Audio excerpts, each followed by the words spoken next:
परम सत्कार योग गुरु प्यारी साध संगत जी, राधा स्वामी जी। साध संगत जी, आज की इस साखी को सुन लेने के बाद आपको एहसास हो जाएगा कि हम अपने सद्गुरु से जितना प्यार करते हैं उससे बहुत ज़्यादा सद्गुरु हमसे करते हैं। अक्सर यही सुनने में आता है कि संगत तो सद्गुरु से बहुत प्यार करती है, लेकिन अगर हमें इस बात की खबर हो जाए कि सद्गुरु हमसे कितना प्यार करते हैं तो हमारा प्यार गुरु के प्यार के आगे बहुत छोटा पड़ जाएगा। साध संगत जी, आज की ये साखी उस समय की है जब सद्गुरु दीनदयाल जी संगत से सेवा ले रहे थे और उस समय भी संगत बहुत सेवा किया करती थी। तब उन दिनों एक नए शेड का निर्माण किया जा रहा था और उसके निर्माण की सेवा चल रही थी। जगह जगह से संगतें आई हुई थी और सभी विनम्र होकर गुरु घर की सेवा कर रहे थे। साध संगत जी, ऐसे ही एक सत्संगी भाई को जब मालूम चला कि डेरे में सेवा का हुक्म हुआ है तो उसने वहां जाने का मन बना लिया। इन सत्संगी भाई का नाम लखनपाल था। साध संगत जी, अक्सर जब भी हम डेरे पर सेवा के लिए जाते हैं तो अपने साथ किसी ना किसी साथी को लेकर जाते हैं जिससे कि एक साथ बना रहे। तो ऐसे ही लखनपाल ने भी अपने ही गांव में रहने वाले अपने एक मित्र जिसका नाम हरदयाल सिंह था, उन्हें साथ चलने को कहा। उनका यह मित्र सत्संगी नहीं था तो पहले तो उसने मना कर दिया, लेकिन लखनपाल ने कहा कि तुम चिंता मत करो, बाबा जी अपने आप तुम्हारी भी संभाल कर लेंगे, तुम्हें कोई दिक्कत नहीं आएगी। वहां जाकर अगर तुम्हारा मन किया तो सेवा कर लेना, नहीं तो वहां आराम कर लेना। सेवा के लिए वहां किसी से कोई जबरदस्ती नहीं की जाती। पीछे की चिंता मत करो, मेरा सद्गुरु बहुत बड़ा है, तुम सब कुछ उस पर छोड़ दो, फिर देखना क्या होता है। तो उसकी यह बातें सुनकर हरदयाल उनके साथ सेवा पर जाने के लिए तैयार हो जाता है और वह दोनों सेवा पर चले जाते हैं। तो वहां जाकर हरदयाल देखता है कि सभी लोग काम कर रहे हैं, तो उसके अंदर भी सेवा करने की इच्छा जाग उठती है और दूसरे लोगों को सेवा करते हुए देखकर वह भी पूरी लगन से वहां पर सेवा करने लग जाता है। तो साध संगत जी, 8 दिन की सेवा करने के बाद वह दोनों अपनी सेवा लगाकर जब वापस घर पर आते हैं तब कुछ दिनों के बाद हरदयाल लखनपाल से कहता है कि कल रात मेरे सपने में तुम्हारे गुरुजी आए थे और मुझे ले जाने की बात कह रहे थे और मुझे कहकर गए कि तैयार रहना, मैं तुम्हें लेने आऊंगा। सिर्फ इतना कहकर चले गए और मुझे उनकी यह बात समझ आ गई कि उन्होंने ऐसा क्यों कहा, क्योंकि अब मेरी उम्र हो गई है और मेरा अंतिम समय नजदीक है। जब लखनपाल ने अपने मित्र के मुंह से यह बात सुनी तो वो बड़ा हैरान हो गया और मन ही मन सोचने लगा, मैंने पूरी उम्र सेवा और सिमरन में काट दी, लेकिन मेरे सपने में तो बाबा जी आज तक नहीं आए। तो ये सवाल मन में लेकर लखनपाल दोबारा सद्गुरु के पास जाता है और उनको जाकर यह सारी बात बताता है और कहता है कि हे सच्चे बादशाह, मुझे पूरी उम्र हो गई आपके साथ जुड़े हुए, मैंने आपकी और संगत की इतनी सेवा की है और आपके हर हुक्म को माना है, लेकिन आज तक आपने हम पर तो ऐसी कृपा नहीं की। लेकिन जिसको मैं अपने साथ सेवा पर लेकर गया उस पर आपने इतनी जल्दी कृपा कर दी। अब से पहले तो वो आपके बारे में जानता तक नहीं था और आप उसके सपने में जाकर उसे वचन देकर आ गए।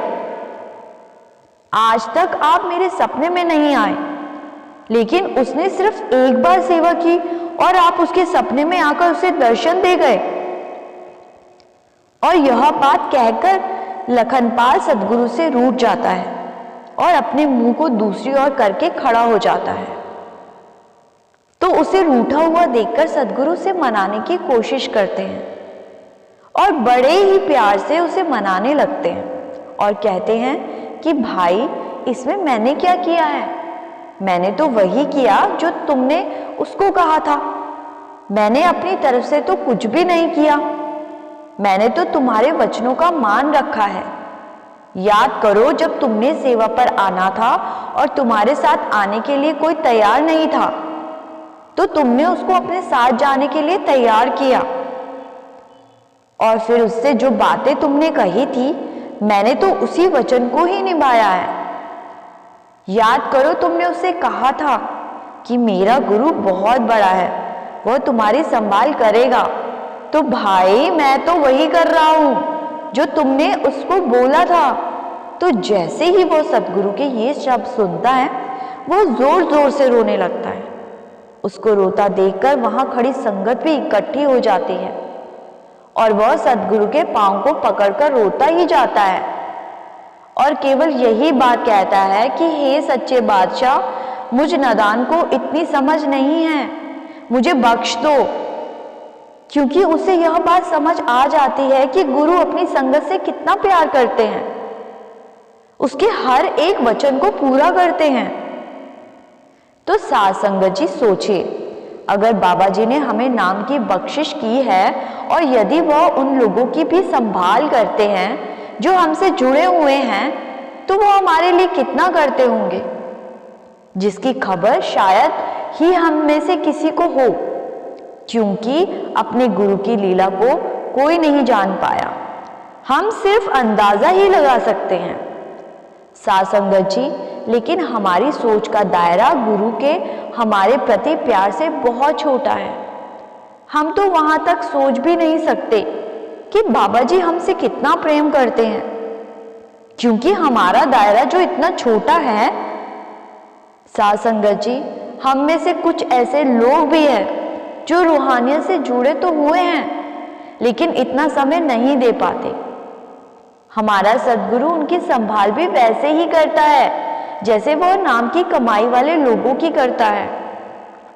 लेकिन हम में से किसी को इस बात की खबर नहीं होती कि गुरु हाथ हमारे ऊपर है, और एक ऐसा गुरु मिल पाना जो हमारे साथ साथ हमारे साथियों की भी संभाल करे, सबके नसीब में नहीं होता। तो जरा सोचो कि हम कितने भागों वाले जीव हैं।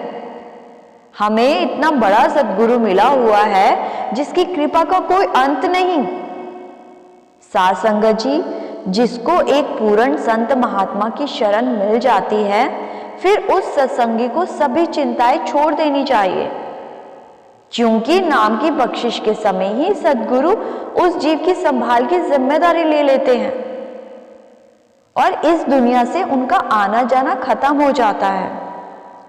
साध संगत जी, जैसे हम विदेश में जाते हैं तो वीजा की मोहर लगवानी जरूरी होती है, ऐसे ही सद्गुरु भी नामदान की मोहर जब हमारे ऊपर लगा देते हैं तो समझो सचखंड का वीजा हमें मिल चुका है।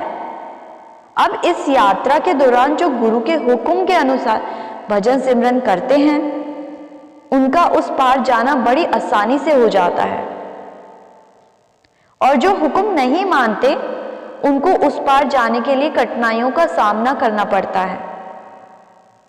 साध संगत जी, इसी के साथ आपसे विदा लेती हूँ। आपको सद्गुरु की साखियां सुनना अच्छा लगता है तो इस चैनल को सब्सक्राइब जरूर कर लीजिएगा।